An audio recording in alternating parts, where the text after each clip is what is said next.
திருப்பூரில் நட்பின் ஆழம் பிராணிகளுக்கும் பொருந்தும் என்பதை வெளிப்படுத்திய மணி என்கிற தெருநாய்.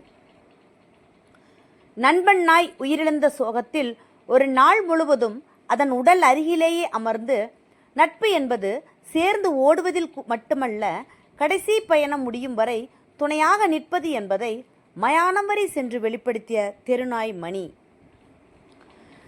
திருப்பூர் ஓம் சக்தி கோவில் சாலையில் உள்ள ஸ்டேட் பேங்க் காலனி பகுதியில் 2 தெருநாய்கள் ஒன்றாக தெருக்களில் சுற்றி வருவது வழக்கம். நேற்று முன்தினம் இந்த 2 நாய்களில் ஒரு நாய் ஒரு வீட்டின் சுற்றுச்சுவர் ஓரத்தில் உயிரிழந்து கிடந்தது. அதன் நண்பன் நாயானது இறந்த நாயின் உடலை சுற்றி சுற்றி வந்து அதன் அருகிலேயே சோகத்தை வெளிப்படுத்தி அமர்ந்து கொண்டது. அந்த சாலை வழியாக சென்ற அக்கம் பக்கத்தினர் அருகில் சென்று பார்த்த பொழுது உயிரிழந்த நாயின் உடலின் அருகில் மற்றொரு நண்பன் நாய் உடலை விட்டு சிறிது கூட நகராமல் அருகிலேயே சோகத்துடன் அமர்ந்திருந்தது. இது குறித்து அப்பகுதி மக்கள் சமூக ஆர்வலருக்கு தகவல் தெரிவித்தனர்.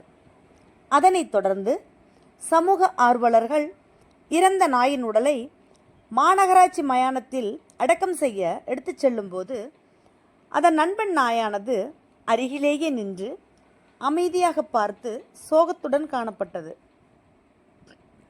உயிர் பிரியும் வரை அல்ல நட்பு, அடக்கம் செய்யும் வரை இருப்பதே நட்பு என நண்பன் நாய் உயிரிழந்த நண்பனின் அடக்கம் செய்யும் வரை துணையாக நின்று நட்பின் ஆழத்தை வெளிப்படுத்தியுள்ளது. திருப்பூரில் தெருநாய் இறந்து ஒரு நாள் ஆகியும் அதன் உடல் அருகிலேயே நண்பனின் பிரிவை தாங்க முடியாமல் சோகத்தில் அடக்கம் செய்த இடம் வரை சென்று சுற்றி வந்த நட்பின் ஆழத்தை வெளிப்படுத்திய நண்பனின் கடைசி பயணம் முடியும் வரை துணையாக நின்றது அப்பகுதியில் போவோர் வருவோரை கண்கலங்க செய்தது. மணி என்று அழைக்கப்படும் செல்ல நாயின் செயல்களால் அப்பகுதி மக்கள் கண்கலங்கி நின்றனர். இத்தகைய செயல்கள் நாய்களுக்கும் உணர்வுகள் உண்டு என்பதை நமக்கு அப்பட்டமாக தெரிவிக்கிறது. இதனை உணர்ந்து மக்கள் அனைவரும் நாய்களையும் சக உயிர்களைப் போல் நேசிப்போம்.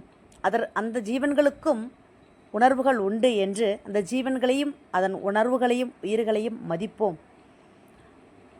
இது போன்ற தகவல்களுக்கு நம்முடைய வாய்ஸ் ஆஃப் ஜஸ்டிஸ் நீதியின் குரல் சேனலை தொடர்ந்து பாருங்கள், சப்ஸ்கிரைப் செய்யுங்கள், ஃபாலோ செய்யுங்கள்.